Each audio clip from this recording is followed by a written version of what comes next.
के स्टूडेंट्स के लिए चैप्टर शुरू करवा रहा हूँ और चैप्टर का नाम है कैश फ्लो स्टेटमेंट। सबसे पहले हमें ये पता होना चाहिए कि कैश फ्लो स्टेटमेंट का मतलब क्या है। इस चैप्टर को ध्यान से समझिएगा बच्चे, क्योंकि 6 मार्क्स का क्वेश्चन इसमें से आपको एग्ज़ाम में आना ही आना है और क्वेश्चन कोई बहुत ज़्यादा डिफ़िकल्ट नहीं है। अगर आपको फॉर्मेट अच्छे से आता है तो आप इजीली 6 मार्क्स के क्वेश्चन को अटेम्प्ट कर सकते हैं और 6 में से 6 मार्क्स लेके आ सकते हैं। तो चलिए शुरू करते हैं कैश फ्लो स्टेटमेंट। सबसे पहले हमें ये पता होना चाहिए कि कैश फ्लो स्टेटमेंट का मतलब क्या होता है। Cash flow statement is a statement which shows inflow and outflow of cash and cash equivalent during a specified period। मतलब कैश फ्लो स्टेटमेंट क्या है? जो आपको कैश का इनफ्लो और कैश का आउटफ्लो, इनफ्लो का मतलब होता है कैश का आना और आउटफ्लो का मतलब होता है कैश का जाना। तो कैश फ्लो स्टेटमेंट हम इसलिए बनाते हैं क्योंकि एक ऑर्गेनाइजेशन, एक एंटरप्राइजेस, एक प्रोपराइटर कंपनी ये जानना चाहती है कि उसके पास कितना कैश आ रहा है और उसके पास से कितना कैश जा रहा है। इसलिए हमें बनाना पड़ता है कैश फ्लो स्टेटमेंट। तो आप सबको समझ में आ गया कैश फ्लो स्टेटमेंट का मतलब क्या होता है। ऐसी स्टेटमेंट जो हमें ये बताती है कि हमारे पास कितना कैश आ रहा है और हमारे पास से कितना कैश जा रहा है, उसे हम कैश फ्लो स्टेटमेंट कहते हैं। अब कैश फ्लो स्टेटमेंट हम बनाते क्यों हैं, कैश फ्लो स्टेटमेंट को बनाने की जरूरत क्यों पड़ती है, उसका पहला क्वेश्चन है कैश वर्सेस प्रॉफिट। कई लोगों को लगता है कैश और प्रॉफिट एक ही बात होती है, लेकिन सबसे पहले आपको पता होना चाहिए कि जो कैश होता है और जो प्रॉफिट होता है, दोनों का जो मतलब होता है वो अलग अलग होता है। कैश आपके पास 1 लाख रुपए हो सकता है, प्रॉफिट हो सकता है आपके पास 10,000 हो। कैश आपके पास हो सकता है 0 हो, लेकिन प्रॉफिट हो सकता है आपके पास 1 लाख रुपए। अगर एक ऑर्गेनाइजेशन के पास 10 लाख रुपए का कैश है तो इसका मतलब ये नहीं है कि उस ऑर्गेनाइजेशन का प्रॉफिट भी 10 लाख है।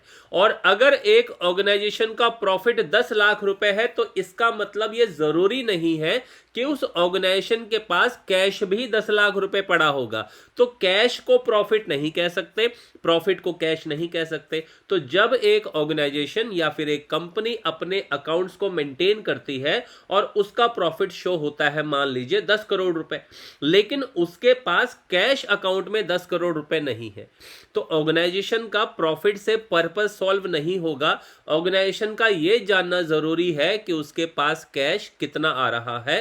तो वो जो पॉइंट है वो प्रॉफिट से क्लियर नहीं होता। प्रॉफिट आपको ये नहीं बताता कि आपके पास कितना कैश आया और आपके पास से कितना कैश गया। तो कैश और प्रॉफिट में डिफरेंस होता है। कैश का मतलब प्रॉफिट नहीं होता, प्रॉफिट का मतलब कैश नहीं होता। सबसे पहले आपको ये पार्ट समझना है। उम्मीद करता हूं कि आपको ये वाली बात मेरी समझ में आ गई होगी। एक बात बच्चे हमेशा याद रखिएगा, cash doesn't mean profit, profit does not mean cash. Cash और प्रॉफिट कभी बराबर नहीं हो सकते। देखिए मान लीजिए आपने बैंक से 10 लाख रुपए का लोन लीजिए। अब आपके बैंक में 10 लाख रुपए पड़े हुए हैं, इसका मतलब ये थोड़ा ना आपका प्रॉफिट भी 10 लाख रुपए हो गया। आपने लोन लिया है, वो कैश आपके पास पड़ा हुआ है, तो उससे ये नहीं आप कंक्लूजन निकाल सकते कि आपका प्रॉफिट भी 10 लाख रुपए है। सिमिलरली हो सकता है कि आपके बैंक अकाउंट में कैश सिर्फ 1 लाख पड़ा है लेकिन आपका प्रॉफिट 5 करोड़ का है। तो कैश का मतलब प्रॉफिट नहीं है, प्रॉफिट का मतलब कैश नहीं है। लेकिन क्योंकि हमें यह जानना है कि हमारे पास कितना कैश आया और कितना कैश गया, कितना इनफ्लो हुआ, कितना आउटफ्लो हुआ, ये हमें जानना है। इसलिए हम बनाते हैं कैश फ्लो स्टेटमेंट। तो कैश फ्लो स्टेटमेंट में आपको कुछ चीजें समझनी है। कैश फ्लो स्टेटमेंट के अंदर 3 प्रकार की एक्टिविटी होती हैं। एक होती है आपकी ऑपरेटिंग एक्टिविटी, एक होती है आपकी इन्वेस्टिंग एक्टिविटी और एक होती है हमारी फाइनेंसिंग एक्टिविटी। लेकिन आज मैं आप लोगों को ऑपरेटिंग एक्टिविटी के बारे में ही समझाऊंगा। मेन मेरा ऑब्जेक्टिव ऑपरेटिंग एक्टिविटी को कराने का इसलिए है कि क्वेश्चन का जो 70% पार्ट होता है वो ऑपरेटिंग एक्टिविटी होता है और जो 30% पार्ट होता है वो इन्वेस्टिंग और फाइनेंसिंग एक्टिविटी होता है। इसलिए अगर आपको ऑपरेटिंग एक्टिविटी अच्छे से समझ आ गया तो बाकी का जो इन्वेस्टिंग एक्टिविटी है और फाइनेंसिंग एक्टिविटी है उसमें आपको कोई बहुत ज्यादा मेहनत नहीं करनी पड़ेगी। मेन जो इंपॉर्टेंट पॉइंट है, सबसे पहले आपको आना चाहिए कि ऑपरेटिंग एक्टिविटी को किस प्रकार से डील करते हैं। मैं डायरेक्टली आप फॉर्मेट पे नहीं आऊंगा, करवाने से पहले, फॉर्मेट को एक्सप्लेन करने से पहले, देखिए मैंने यहाँ पे फॉर्मेट भी बना रखा है और मैं वन बाय वन आपको ये कंप्लीटली समझाऊंगा। लेकिन इस फॉर्मेट को समझाने से पहले मैं आप लोगों को कुछ चीज़ें समझाना चाहता हूँ, कुछ चीज़ें जो आपको पता होनी चाहिए। उसमें से मैंने पहला पॉइंट आपको बताया कैश वर्सेस प्रॉफिट, कि कैश का मतलब प्रॉफिट नहीं होता और प्रॉफिट का मतलब कैश नहीं होता। ये पॉइंट मैं आपको क्लियर करना चाहता था। सेकेंडली मैं आपको ये भी बताना चाहता था कैश फ्लो स्टेटमेंट क्या होती है, वो मैंने आपको बता दिया। हमारे पास कितना कैश आया, हमारे पास कितना कैश गया, उसकी जो स्टेटमेंट प्रिपेयर होती है that is known as cash flow statement. उम्मीद करता हूं आपको यहां तक समझ आ गया होगा। इससे पहले कि मैं आपको ऑपरेटिंग एक्टिविटी के बारे में ज़्यादा बताऊं, मैं आपका ध्यान कुछ एक्सपेंसेस और कुछ इनकम की तरफ दिलाना चाहता हूं। देखिए यहाँ पे मैंने क्या लिखा है, मैंने यहाँ पे लिखा है नॉन कैश एक्सपेंसेस। थोड़ा सा नीचे चलेंगे, मैंने यहाँ पे लिखा है नॉन ऑपरेटिंग एक्सपेंसेस, और थोड़ा सा और नीचे चलेंगे तो हमने यहाँ पे लिखा है नॉन ऑपरेटिंग इनकम। तो इनका क्या यूज़ है, इनको कैसे यूज़ करना है, इनको कहाँ पे यूज़ करना है, वो मैं आप सबको बाद में बताऊंगा। सबसे पहले मैं आपको ये बताऊंगा नॉन कैश एक्सपेंसेस क्या होते हैं, नॉन ऑपरेटिंग एक्सपेंसेस क्या होते हैं, और नॉन ऑपरेटिंग इनकम क्या होती है। तो सबसे पहले ये ध्यान रखिए। तो चलिए, सबसे पहले नॉन कैश एक्सपेंसेस, ऐसे एक्सपेंसेस जिसमें आपकी पॉकेट से कोई भी कैश नहीं गया। ध्यान से सुनिएगा, वो एक्सपेंसेस जिनसे आपकी पॉकेट से कैश नहीं गया लेकिन प्रॉफिट कम हो गया, प्रॉफिट का बैलेंस कम हो गया लेकिन कैश का बैलेंस कम नहीं हुआ, उसे हम नॉन कैश एक्सपेंसेस कहते हैं। जैसे मान लीजिए आपका जो प्रॉफिट है वो 1,00,000 रुपए का है और आपके पास जो है वो कैश भी 1,00,000 रुपए है।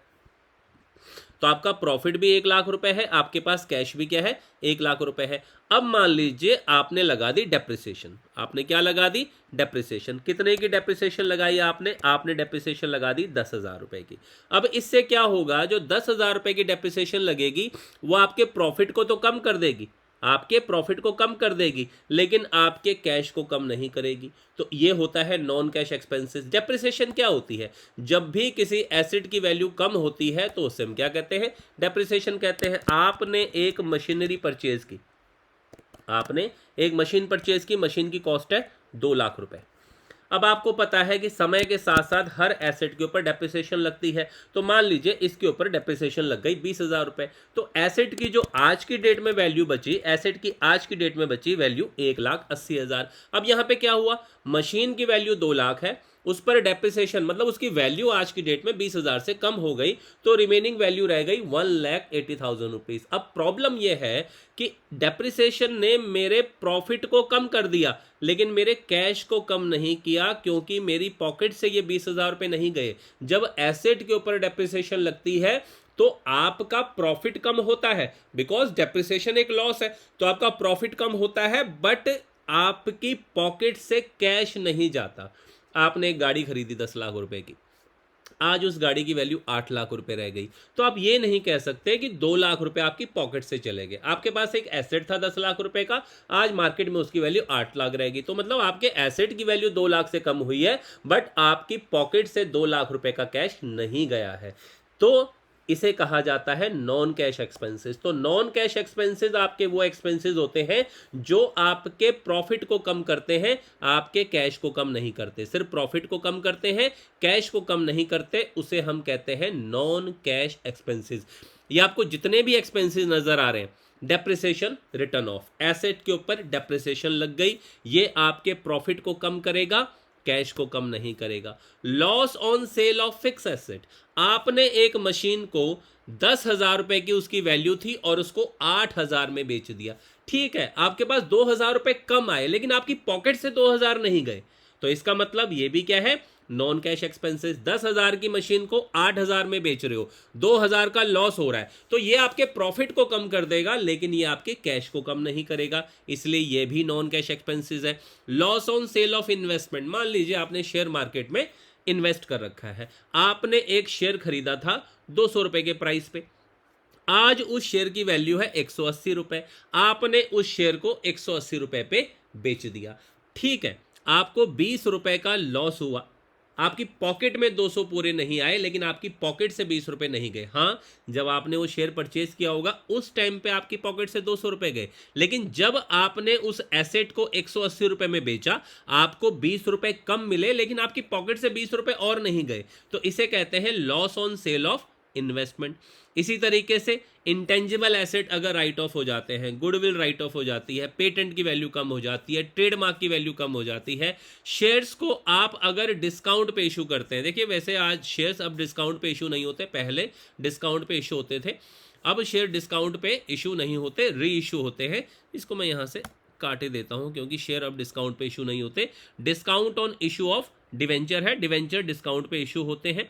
अगर मान लीजिए बिजनेस से पहले के कोई एक्सपेंसेस हैं, समय के साथ साथ उनको भी राइट ऑफ करना पड़ता है, वो प्रिलिमिनरी एक्सपेंसेस होते हैं, वो भी कैश में नहीं होते। और अंडर राइटिंग कमीशन को राइट ऑफ किया जाता है, वो भी कैश में नहीं होता। तो ये जितने भी एक्सपेंसेस हैं, depreciation written off, loss on sale of fix asset, loss on sale of investment, amortization of intangible assets such as goodwill, patent, trademark, discount on issue of debentures, preliminary expenses written off, underwriting commission written of, ये सारे के सारे expenses ऐसे हैं जो आपके profit को कम कर देते हैं, जो आपके प्रॉफिट को कम कर देते हैं, लेकिन कैश को कम नहीं करते। तो ये होते हैं हमारे नॉन कैश एक्सपेंसेस।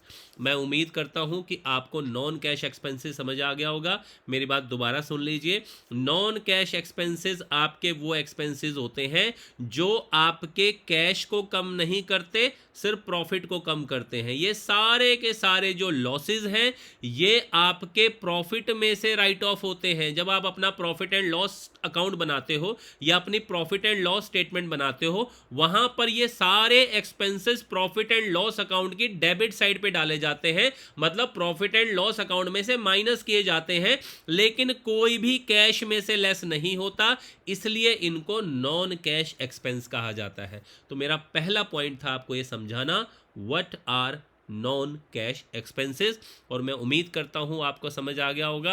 एंड में मैं एक बार आपको फिर समझा दूं कि नॉन कैश एक्सपेंसेस आपके वो एक्सपेंसेस होते हैं जो कैश की फॉर्म में नहीं जाते। वो प्रॉफिट में से तो लेस होते हैं, प्रॉफिट में से राइट ऑफ होते हैं, लेकिन कैश की फॉर्म में आपकी पॉकेट से नहीं जाते, उन्हें हम नॉन कैश एक्सपेंसेस कहते हैं। उसके बाद आता है नॉन ऑपरेटिंग एक्सपेंसेस। ये नॉन ऑपरेटिंग एक्सपेंसेस क्या होते हैं? देखो, नॉन ऑपरेटिंग एक्सपेंसेस वो एक्सपेंसेस होते हैं जो प्रॉफिट में से भी लेस होते हैं और कैश में से भी लेस होते हैं, उन्हें हम नॉन ऑपरेटिंग एक्सपेंस कहते हैं। लेकिन ये नॉन ऑपरेटिंग क्यों है? ऐसे बहुत सारे खर्चे हैं जो प्रॉफिट में से भी लेस होते हैं, कैश में से भी लेस होते हैं, लेकिन वो नॉन ऑपरेटिंग नहीं होते। वो क्या होते हैं? ऑपरेटिंग होते हैं। नॉन ऑपरेटिंग एक्सपेंस क्या है? नॉन ऑपरेटिंग एक्सपेंस वो एक्सपेंस होते हैं जो बिजनेस को ऑपरेट करने में या बिजनेस को चलाने में कोई योगदान नहीं देते, उन्हें हम नॉन ऑपरेटिंग एक्सपेंस कहते हैं। आपने बिल्डिंग का रेंट पे किया, ये ऑपरेटिंग एक्सपेंस है, क्योंकि बिल्डिंग का रेंट दोगे तभी तो उसके अंदर बिजनेस करोगे। तो आपने बिल्डिंग का रेंट पे किया, आपने अपने एम्प्लॉइज को सैलरी पे की, आपने प्रिंटिंग एंड स्टेशनरी का खर्चा पे किया, आपने लीगल चार्जेस पे किए, आपने इंश्योरेंस का खर्चा पे किया, आपने टैक्सेस पे किए। तो ये सारे के सारे ऑपरेटिंग एक्सपेंसेस हैं। नॉन ऑपरेटिंग एक्सपेंसेस वो एक्सपेंसेस होते हैं जो बिजनेस को ऑपरेट करने में यूज नहीं होते। बिजनेस को स्टार्ट करने में यूज हो सकते हैं, लेकिन फंड्स के लिए यूज हो सकते हैं, लेकिन बिजनेस को चलाने में यूज नहीं होते, उन्हें हम नॉन ऑपरेटिंग एक्सपेंस कहते हैं। मैं आपको एग्जांपल देता हूं। आपने बैंक से 1 करोड़ रुपए का लोन लिया, तो ये जो 1 करोड़ रुपए का लोन लिया, ये आपके लिए लायबिलिटी है, और उस लायबिलिटी के ऊपर आप बैंक को इंटरेस्ट पे करोगे। अब जो आप इंटरेस्ट पे करोगे बैंक को, वो लोन आपने अपने बिजनेस के लिए लिया, वो इंटरेस्ट आप बिजनेस को चलाने के लिए, मतलब जो आप डे टू डे अपना बिजनेस रन कर रहे हो, उसके लिए आप इंटरेस्ट पे नहीं कर रहे। आपने फंड्स अरेंज किए, उसके लिए आप इंटरेस्ट पे कर रहे हो। तो नॉन ऑपरेटिंग एक्सपेंसेस आपके वो एक्सपेंसेस होते हैं जो आप बोरोइंग के ऊपर पे करते हो, डिवेंचर्स के ऊपर पे करते हो, बॉन्ड्स के ऊपर पे करते हो, या पब्लिक डिपॉजिट्स के ऊपर पे करते हो, उन्हें हम नॉन ऑपरेटिंग एक्सपेंस कहते हैं। जिनका बिजनेस में डायरेक्टली बिजनेस को ऑपरेट करने के लिए कंट्रीब्यूशन नहीं है। बिजनेस में नो डाउट कंट्रीब्यूशन होता है, क्योंकि बिजनेस भी तभी स्टार्ट होता है जब आपके पास फंड आते हैं। लेकिन एक बार जब आपके पास फंड आ जाते हैं तो ये नॉन ऑपरेटिंग एक्सपेंस का पार्ट बनते हैं, ऑपरेटिंग एक्सपेंस का पार्ट नहीं बनते। ऑपरेटिंग एक्सपेंस क्या है? आपके लिए ऑफिस के खर्चे ऑपरेटिंग एक्सपेंसेस हैं, सेलिंग एंड डिस्ट्रीब्यूशन के खर्चे ऑपरेटिंग एक्सपेंस हैं, एडमिनिस्ट्रेटिव के खर्चे ऑपरेटिंग एक्सपेंस हैं। लेकिन आपने बैंक से लोन लिया है, आपने डिवेंचर इशू किए, आपने बॉन्ड इशू किए, आपने पब्लिक से डिपॉजिट एक्सेप्ट किया, इन सब के ऊपर अगर आप इंटरेस्ट पे कर रहे हो तो उसे हम क्या कहते हैं? नॉन ऑपरेटिंग एक्सपेंस कहते हैं। तो नॉन ऑपरेटिंग एक्सपेंस आपके वो एक्सपेंस होते हैं जो कैश की फॉर्म में तो जाते हैं, लेकिन फिर भी उसको बिजनेस का पार्ट नहीं माना जाता। उन खर्चों को हम ये नहीं मानते कि ये खर्चे हमारे बिजनेस को चलाने में कंट्रीब्यूट कर रहे हैं, इसलिए इनको नॉन ऑपरेटिंग एक्सपेंस कहा जाता है। तीसरे नंबर पे आता है हमारा नॉन ऑपरेटिंग इनकम।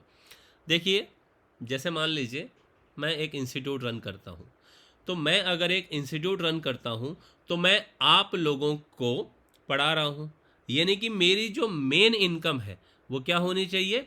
वो आप लोगों की फ़ीस होनी चाहिए। मेरी जो मेन इनकम होगी वो आप लोग जो मुझे फ़ीस पे करोगे वो मेरी क्या होगी? मेन इनकम होगी, यानी कि वो मेरी ऑपरेटिंग इनकम होगी। अब ऑपरेटिंग इनकम क्या है? आप लोगों को पढ़ाने के अलावा अगर मुझे कहीं और से कोई पैसा आ रहा है वो मेरी नॉन ऑपरेटिंग इनकम है। मैंने आपको शुरू में एग्जांपल दिया कि मान लीजिए मैं एक कोचिंग सेंटर चला रहा हूं और उस कोचिंग सेंटर में मेरे पास 50 या 100 स्टूडेंट्स पढ़ते हैं जो मुझे फ़ी पे करते हैं, तो वो फ़ी मेरी ऑपरेटिंग इनकम है। नॉन ऑपरेटिंग इनकम क्या है?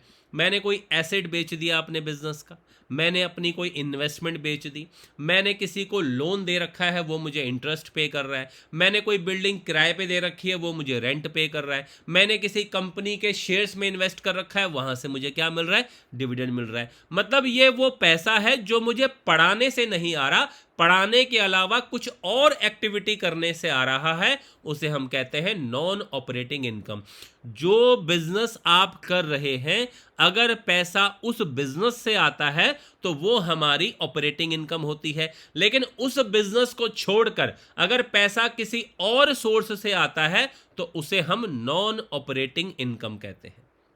दोबारा सुन लीजिए, जो बिजनेस आप रन कर रहे हैं, अगर मान लीजिए आप एक इलेक्ट्रॉनिक्स इंडस्ट्री चला रहे हैं, तो इलेक्ट्रॉनिक प्रोडक्ट को बेच के जो आपकी इनकम होगी वो आपकी ऑपरेटिंग इनकम है।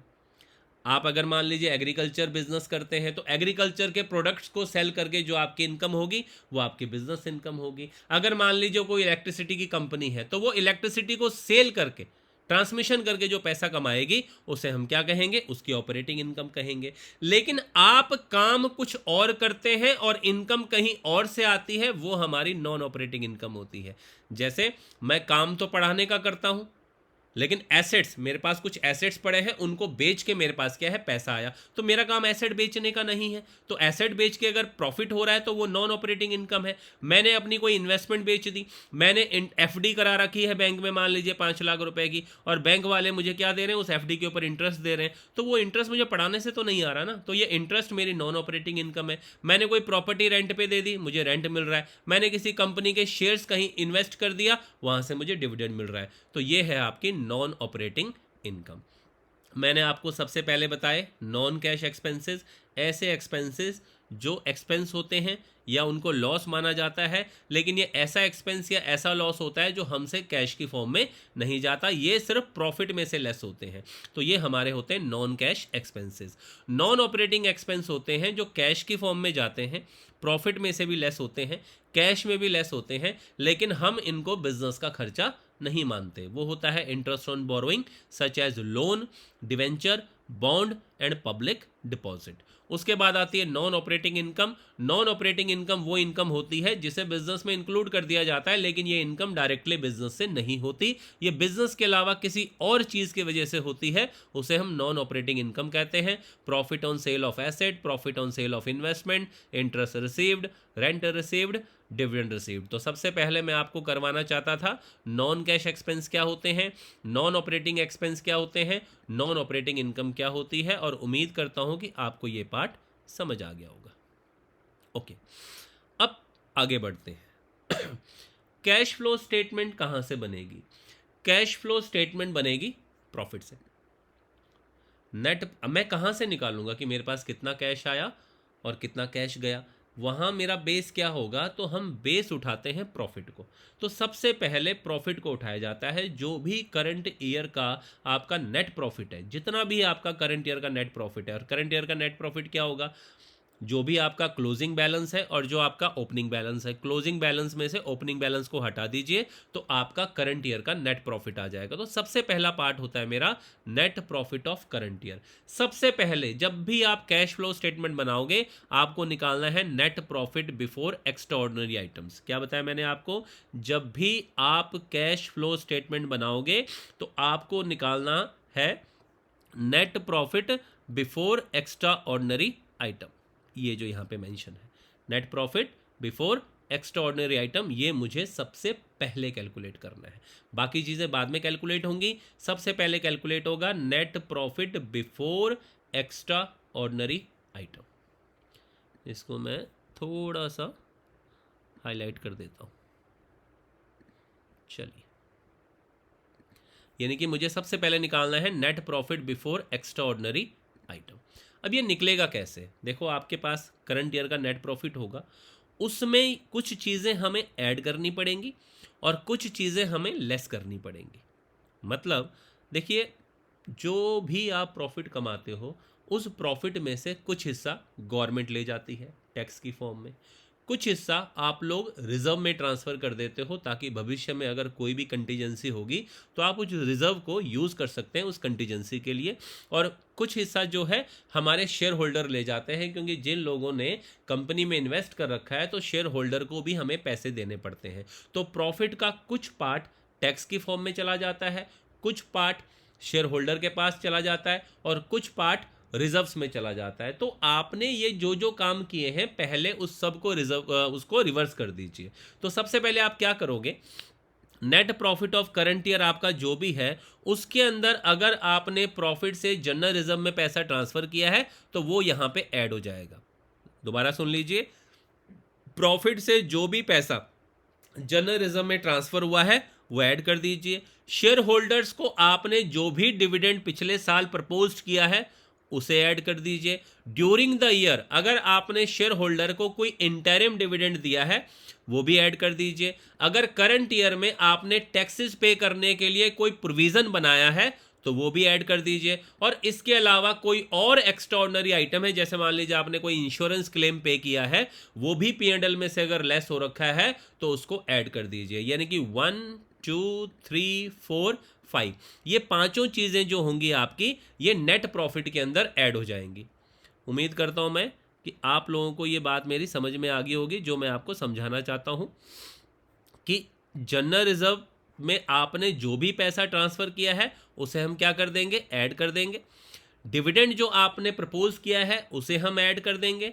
इंटरिम डिविडेंड जो आपने ड्यूरिंग द ईयर पे किया है तो उसे हम ऐड कर देंगे। अगर कोई टैक्सेस का प्रोविज़न आपने बनाया है उसे हम ऐड कर देंगे। और ये बहुत कम होता है एक्स्ट्राऑर्डिनरी आइटम, लेकिन अगर फिर भी कहीं पर कोई एक्स्ट्राऑर्डिनरी आइटम आपने P&L में डेबिट किए तो उसे भी हम ऐड कर देंगे। तो बच्चे इतनी बात याद रखिएगा, नेट प्रॉफिट में वैसे तो मेनली ये 4 चीज़ें ऐड होती हैं। ये पांचवी भी किसी क्वेश्चन में बहुत कम चांसेस हैं, अगर गिवन होगा तो ऐड हो जाएगा। बट मेन चीज़ याद रखिएगा, transfer to general reserve, propose dividend, interim dividend, provision for taxes, और अगर कोई एक्स्ट्राऑर्डिनरी आइटम और P&L में से डेबिट हुई है तो वो भी यहाँ पे ऐड हो जाएगी। अगर कोई रिफंड आया है हमें टैक्स का तो वो माइनस हो जाएगा। और अगर कोई एक्स्ट्राऑर्डिनरी आइटम P&L में क्रेडिट हुई है, मतलब यहाँ पे एक्स्ट्राऑर्डिनरी आइटम अगर डेबिट हुई है तो ऐड होगा। और अगर कोई एक्स्ट्राऑर्डिनरी आइटम क्रेडिट हुई है, मान लीजिए हमने इंश्योरेंस क्लेम रिसीव किया, तो उसको हम यहाँ से लेस कर देंगे। तो जब ये हम काम करेंगे तो हमारे पास आ जाएगा net profit before extraordinary item. तो पहला स्टेप क्या है कैश फ्लो स्टेटमेंट का? कैश फ्लो स्टेटमेंट का पहला स्टेप है कि आपको निकालना है net profit before extraordinary item. Net profit before extraordinary items. और उसके लिए आप क्या करोगे? नेट प्रॉफिट में transfer to general reserve, proposed dividend, interim dividend, provision for taxation, any extraordinary item debited, ये सब ऐड होगा। लेस क्या होगा? रिफंड ऑफ टैक्सेस, अगर क्रेडिट हुआ है तो लेस होगा। कोई भी एक्स्ट्राऑर्डिनरी आइटम अगर लेस क्रेडिट हुई है तो वो भी लेस हो जाएगी। और यहां से हम पहुंचेंगे net profit before extraordinary item. तो मेरा पहला स्टेप क्लियर हो गया। उम्मीद करता हूं आप लोगों को ये समझ आ गया होगा। अब मुझे क्या करना है? अब आते हैं फॉर्मेट की तरफ। मैंने आपको बताया नॉन कैश एक्सपेंस होते हैं, मैंने आपको बताया नॉन ऑपरेटिंग एक्सपेंस क्या होते हैं, मैंने आपको बताया नॉन ऑपरेटिंग इनकम क्या होती है। अब देखिए ये है हमारे सामने कैश फ्लो का statement. Net profit of current year हो गया, transfer to general reserve add हो गया, प्रपोज डिविडेंड ऐड हो गया, इंटरिम डिविडेंड ऐड हो गया, प्रोविजन फॉर टैक्सेस ऐड हो गया, extra ordinary item debit add हो गया, अगर कोई रिफंड है तो लेस हो गया, एक्स्ट्रा ऑर्डिनरी आइटम क्रेडिट है तो लेस हो गया। आपका आ जाएगा net profit before extraordinary items. फिर हमने क्या करना है, जो मैंने यहाँ बताया है, ये जो नॉन कैश एक्सपेंस है, ये जो नॉन ऑपरेटिंग एक्सपेंस है, ये जो नॉन ऑपरेटिंग इनकम है, इनको एडजस्ट करना है। देखिए नॉन कैश एक्सपेंसेस ने आपके प्रॉफिट को कम कर दिया था लेकिन कैश को कम नहीं किया। इट मीन्स इसका कैश के ऊपर कोई इफेक्ट नहीं पड़ा था, प्रॉफिट के ऊपर इफेक्ट पड़ा था। अब मैं कैश ढूंढ रहा हूँ, तो अगर मैं कैश ढूंढ रहा हूँ तो ये सारी चीज़ें मुझे कैश में ऐड बैक करनी पड़ेगी, तभी तो मैं कैश तक पहुँचूंगा। मैं कैश का पीछा कर रहा हूँ। कैश का पीछा कहाँ से कर रहा हूँ? प्रॉफिट को पकड़ कर मैं कैश के पीछे जा रहा हूँ। इट मीन्स कि प्रॉफिट में जो चीज़ें लेस हो रखी हैं, जो कैश में से लेस नहीं हो रखी, तो मैं क्या करूंगा? उन चीज़ों को प्रॉफिट में ऐड करता जाऊंगा। तो नॉन कैश एक्सपेंसेस भी प्रॉफिट में क्या होते हैं? ऐड होते हैं। तो आप फॉर्मेट में देखिए, सबसे पहले आप क्या करेंगे? ये जो नॉन कैश एक्सपेंसेस हैं, depreciation written off, loss on sale of fix assets, loss on sale of investment, amortization of intangible assets such as goodwill, patent, trademark, discount on issue of shares if any, discount on issue of debentures, primary expenses written off, underwriting commission written off. तो जितने भी non cash expenses हैं वो सारे के सारे यहाँ पे ऐड हो जाएंगे। मैं बता चुका हूं कि नॉन कैश एक्सपेंसेस क्या होते हैं। तो जितने भी नॉन कैश एक्सपेंसेस हैं वो सारे के सारे आपके ऐड हो जाएंगे। मतलब net profit before extraordinary item में सबसे पहले जितने भी नॉन कैश एक्सपेंसेस हैं वो सारे ऐड हो जाएंगे। उसके बाद नंबर लगेगा नॉन ऑपरेटिंग एक्सपेंसेस का। जितने भी आपके नॉन ऑपरेटिंग एक्सपेंस हैं, नॉन ऑपरेटिंग एक्सपेंस क्या थे? इंटरेस्ट ऑन बोरोइंग, लोन के ऊपर इंटरेस्ट, डिवेंचर के ऊपर इंटरेस्ट, बॉन्ड के ऊपर इंटरेस्ट, डिपॉजिट के ऊपर इंटरेस्ट, ये भी ऐड हो जाएगा। अब आप कहेंगे कि सर ये क्यों ऐड कर रहे हो? क्योंकि ये वो खर्चा है जो कैश की फॉर्म में जाता है और ये कैश में से भी लेस होता है और प्रॉफिट में से भी लेस होता है। तो फिर हम ये क्यों ऐड कर रहे हैं? तो देखिए कैश फ्लो का मकसद सिर्फ ये नहीं होता कि मुझे कैश ढूंढना है।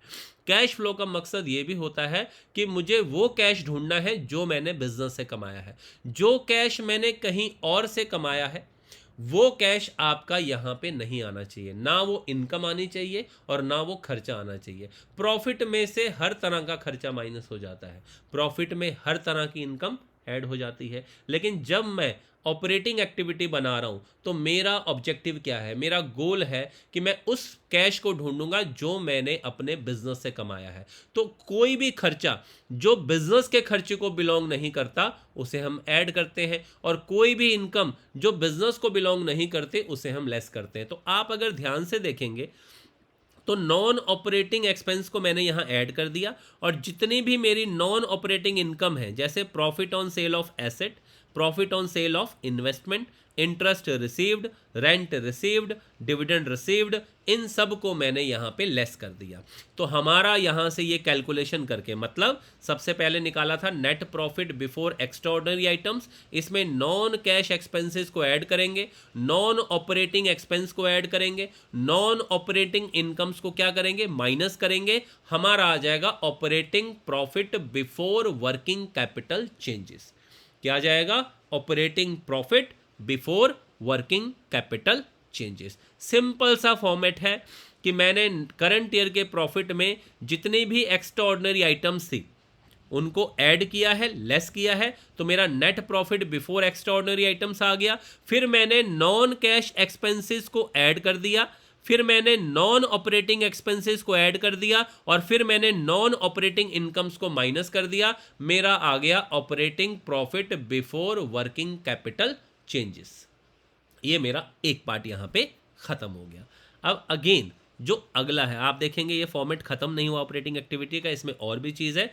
अब हम चलते हैं अगले मीनिंग की तरफ। आइए जी, working capital. What is working capital? क्या होती है वर्किंग कैपिटल? अब आप लोगों ने तो रट्टा लगा रखा होगा, working capital is equal to current asset minus current liability. Working capital का मतलब होता है बिजनेस के जितने भी डे टू डे एक्सपेंसेस होते हैं, वो जिसमें से आप पे करते हो, उसके लिए जो आप पैसा इंप्लॉय करके रखते हो, उसे कहा जाता है वर्किंग कैपिटल। अब वर्किंग कैपिटल में देखिए, वैसे तो जितने भी करंट एसेट्स होते हैं सभी वर्किंग कैपिटल के अंदर आते हैं, और जितनी भी करंट लायबिलिटीज होती हैं सभी वर्किंग कैपिटल कैलकुलेट करने में काम आते हैं। मतलब वर्किंग कैपिटल कैसे निकाली जाती है? जितने भी आपके करंट एसेट्स होते हैं और जितनी भी आपकी करंट लायबिलिटीज होती हैं, तो करंट एसेट्स में से करंट लायबिलिटीज को माइनस करके हम लोग वर्किंग कैपिटल निकालते हैं। तो जब मैं कैश फ्लो कैलकुलेट कर रहा हूं, तो कैश फ्लो में कुछ चीज़ें होती हैं जो करंट एसेट्स के अंदर काउंट नहीं की जाती।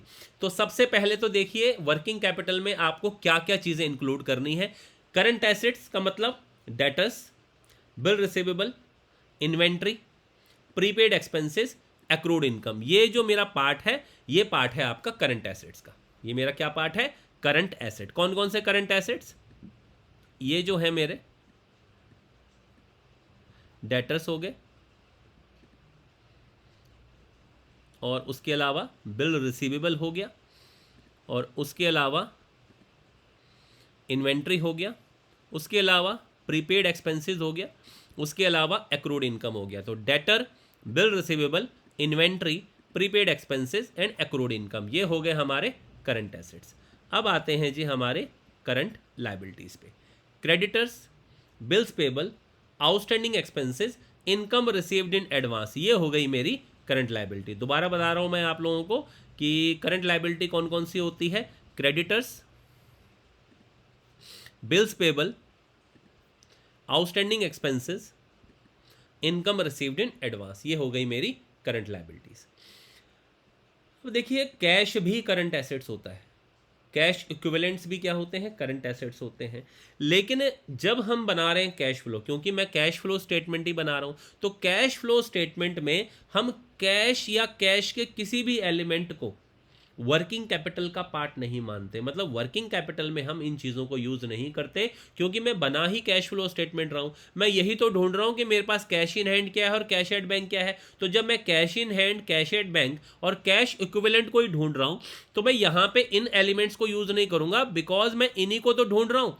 मैं ढूंढ रहा हूँ मेरे पास कैश इन हैंड कितना है, कैश एट बैंक कितना है, कैश इक्विवेलेंट कितना है, ये चीज़ें मैं ढूंढ रहा हूँ। तो जब मैं इन्हीं को ढूंढ रहा हूँ, तो इनको मैं वर्किंग कैपिटल का पार्ट नहीं बनाऊंगा।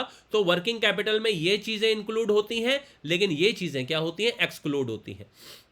कैश का मतलब आपको पता है, एक होता है कैश इन हैंड, एक होता है कैश एट बैंक। और कैश इक्विवेलेंट का मतलब क्या होता है? देखिए, कोई भी हाईली लिक्विड इन्वेस्टमेंट जिसे आप बहुत स्पीड के साथ कैश में कन्वर्ट कर सकते हो, उसे कैश इक्विवेलेंट कहा जाता है। उसमें मार्केटेबल सिक्योरिटी आती है, करंट इन्वेस्टमेंट आती है। हालांकि दोनों का मतलब सेम होता है, अलग अलग नाम से आ सकता है, इसलिए मैंने दोनों लिख दिया है।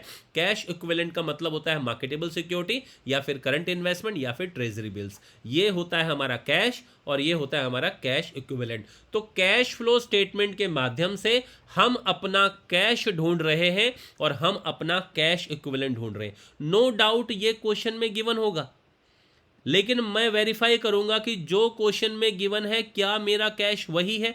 इसलिए इसको वर्किंग कैपिटल का पार्ट हम लोग नहीं मानते, क्योंकि इस पार्ट को ही मैं ढूंढ रहा हूं। एंड में आपका जो रिजल्ट है वो इसके इक्विवेलेंट आना चाहिए। इसलिए यहां पर वर्किंग कैपिटल में मैं cash in hand, cash at bank, marketable security, current investment, treasury bill, इनको काउंट नहीं करूंगा। अब बारी आती है वर्किंग कैपिटल को किस तरीके से हम ऑपरेटिंग एक्टिविटी को करते हैं। देखिए, आपको ध्यान होगा, मैंने अब देखिए करंट एसेट्स की जो वैल्यू है वो या तो इंक्रीज होगी या डिक्रीज होगी। करंट लायबिलिटी भी या तो इंक्रीज होंगी या डिक्रीज होंगी। अब यहां पे ध्यान रखिए, एसेट्स के केस में नेगेटिव रिलेशन होता है और लायबिलिटीज के केस में पॉजिटिव रिलेशन होता है। मतलब अगर आपके करंट एसेट बढ़े तो आप उसे माइनस करोगे। अगर आपके करंट एसेट घटे तो आप उसे ऐड करोगे। मतलब करंट एसेट्स की वैल्यू अगर इंक्रीज हो रही है तो आप उसे यहां से लेस करोगे, और करंट एसेट्स की वैल्यू अगर डिक्रीज हो रही है तो आप उसे ऐड करेंगे। इसी तरीके से करंट लायबिलिटी के साथ पॉजिटिव होगा। करंट लायबिलिटी अगर इंक्रीज हो रही है तो आप उसे ऐड करोगे, और करंट लायबिलिटी अगर डिक्रीज हो रही है तो हम उसे क्या करेंगे, लेस करेंगे। ऐसा क्यों होता है? देखिए, करंट एसेट अगर बढ़ रहे हैं मतलब आपका स्टॉक बढ़ गया, इसका मतलब आपने स्टॉक खरीदा, इसका मतलब आपका पैसा गया, तो माइनस करोगे। आपके डेटर्स बढ़ रहे हैं, डेटर का मतलब क्या है, ज्यादा लोग आपसे पैसा उधार लेके सामान आपसे उधार पे खरीद रहे हैं और पैसा नहीं दे रहे हैं, यानी कि आपका कैपिटल ब्लॉक हो रहा है। तो इससे क्या होगा, आपका वर्किंग कैपिटल घट जाएगा। तो अगर आपके डेटर्स क्या हो रहे हैं, इंक्रीज हो रहे हैं, तो आपकी वर्किंग कैपिटल क्या हो रही है, कम हो रही है। इसलिए हम इसको क्या करेंगे, माइनस करेंगे। तो जब जब आपके करंट एसेट इंक्रीज होंगे आप उसे लेस करेंगे, और जब जब आपके करंट एसेट डिक्रीज होंगे आप उसे क्या करेंगे, ऐड करेंगे। करंट एसेट डिक्रीज पे ऐड क्यों करेंगे? मान लीजिए स्टॉक कम हो गया, इट मीन्स बिका है, कैश आया है। डेटर्स कम हो गए, इट मीन्स डेटर्स ने आपको कैश दिया है, तो आपके पास पैसा आया है। सिंपल सी बात है। तो सिंपल है, देखिए याद भी सिंपली रख सकते हैं कि करंट एसेट से केस में रिलेशन होता है नेगेटिव, और लायबिलिटी के केस में रिलेशन होता है पॉजिटिव। मतलब एसेट इंक्रीज होगा तो माइनस करेंगे, और एसेट डिक्रीज होगा तो क्या करेंगे, प्लस करेंगे। और लायबिलिटी के केस में सीधा पॉजिटिव रिलेशन, लायबिलिटी अगर इंक्रीज होगी तो प्लस करेंगे, और लायबिलिटी अगर डिक्रीज होगी तो क्या करेंगे, माइनस करेंगे। और करंट एसेट और करंट लायबिलिटी क्या होते हैं? करंट एसेट अभी आपको बताए थे, डेटर होता है, बिल रिसीवेबल होता है, इन्वेंट्री होती है, प्रीपेड एक्सपेंस होता है, एक्रूड इनकम होती है। करंट लायबिलिटी क्या होती है? क्रेडिटर्स होते हैं, बिल्स पेबल होते हैं, इनकम रिसीव्ड इन एडवांस होती है, एक्रूड इनकम होती है। तो ये हमारी करंट लायबिलिटी का पार्ट होता है। तो आपने क्या करना है, operating profit before working capital changes में हम करंट एसेट और करंट लायबिलिटीज का ट्रीटमेंट करेंगे। हमारे पास आ जाएगा कैश जनरेटेड फ्रॉम ऑपरेशन। क्या आ जाएगा जी हमारे पास? Cash generated from operation. ये आ गया जी, कैश जनरेटेड फ्रॉम ऑपरेशन। अब क्या होगा, इसमें से सिंपली जो आपने इनकम टैक्स पे किया है, जो भी आपने इनकम टैक्स पे किया है वो इनकम टैक्स आप इसमें से क्या कर देंगे, माइनस कर देंगे। तो इनकम टैक्स जब आप इसमें से माइनस कर देंगे तो आपके पास आएगा net cash from operating activity या net cash used in operating activity. मैंने यहाँ पे दो चीज़ें लिखी हैं, मैंने यहाँ पे फ्रॉम भी लिखा है और मैंने यहाँ पे यूज भी लिखा है। मैंने ऐसा क्यों लिखा है? क्योंकि आपका जो आंसर है वो पॉजिटिव में भी आ सकता है और नेगेटिव में भी आ सकता है। अगर आपका ये पॉजिटिव में आया तो हम इसे लिखेंगे net cash flow from operating activity. अगर आपका आंसर नेगेटिव में आया तो हम net cash used in operating activity. उम्मीद करता हूं आपको समझ आ गया होगा। अब मैं आपको ये फॉर्मेट एक बार क्विकली रिवाइज करा देता हूं। कैश फ्लो स्टेटमेंट का फॉर्मेट है। कैश फ्लो स्टेटमेंट क्या होती है? कैश फ्लो स्टेटमेंट इसलिए बनाई जाती है क्योंकि हम ये जानना चाहते हैं कि ड्यूरिंग द ईयर हमारे पास कितना कैश आया और ड्यूरिंग द ईयर हमारे पास से कितना कैश गया। इसके लिए कैश फ्लो स्टेटमेंट बनाई जाती है। हम ये भी जानना चाहते हैं कि जो हमारे वेरियस सोर्सेज होते हैं, हमारी जो ऑपरेटिंग एक्टिविटी है, हमारी जो इन्वेस्टिंग एक्टिविटी है, हमारी जो फाइनेंसिंग एक्टिविटी है, वहां से हमें कितना कितना पैसा आ रहा है। मतलब आप बिजनेस से कितना कैश कमा रहे हो, आपके पास लोन लेके कितना कैश आ रहा है, और अगर आप एसेट बाय कर रहे हो तो वहां पे आपका कितना कैश जा रहा है। ये वेरियस एक्टिविटीज को एनालाइज करने के लिए हम तीन प्रकार की एक्टिविटीज बनाते हैं। ऑपरेटिंग एक्टिविटी बनाते हैं, इन्वेस्टिंग एक्टिविटी बनाते हैं, फाइनेंसिंग एक्टिविटी बनाते हैं, और आज मैं आपको ऑपरेटिंग एक्टिविटी के बारे में ही बताऊंगा। कैश फ्लो स्टेटमेंट को बनाने का एडवांटेज क्या है? आप शॉर्ट टर्म के लिए प्लान कर सकते हो। आप अगर कोई बजट बना रहे हैं तो बजट बनाने के लिए आप इसे यूज़ कर सकते हो। आपको पता चल जाता है कि आपके पास कितना कैश आ रहा है और कितना कैश जा रहा है। आपको ये भी पता चल जाता है कि क्या मेरे पास इतना कैश है कि मैं अपने शेयर होल्डर्स को डिविडेंड दे सकता हूँ या नहीं दे सकता। आपके पास कितनी वर्किंग कैपिटल है गुड्स को खरीदने के लिए, और कितना पैसा आपके पास ब्लॉक है ताकि आप उसे यूज़ कर भी सकते हैं कि नहीं कर सकते। इन चीज़ों के लिए हम लोग कैश फ्लो स्टेटमेंट बनाते हैं। तो मैंने कहा था कैसे बनाएंगे। सबसे पहले लिखोगे net profit of current year, उसमें जनरल रिजर्व में अगर कोई अमाउंट ट्रांसफर हुआ ऐड कर देंगे, प्रपोज डिविडेंड ऐड कर देंगे, इंटरिम डिविडेंड ऐड कर देंगे, प्रोविजन फॉर टैक्सेस ऐड कर देंगे, extra ordinary item debited add कर देंगे, टैक्स का रिफंड आया है माइनस करेंगे, एक्स्ट्रा ऑर्डिनरी आइटम क्रेडिटेड है माइनस कर देंगे, हमारे पास आ जाएगा net profit before extraordinary item. उसके बाद क्या करेंगे, जितने भी हमारे पास नॉन कैश एक्सपेंस है, मैंने पहले भी बताया जितने भी हमारे पास ये नॉन कैश एक्सपेंस है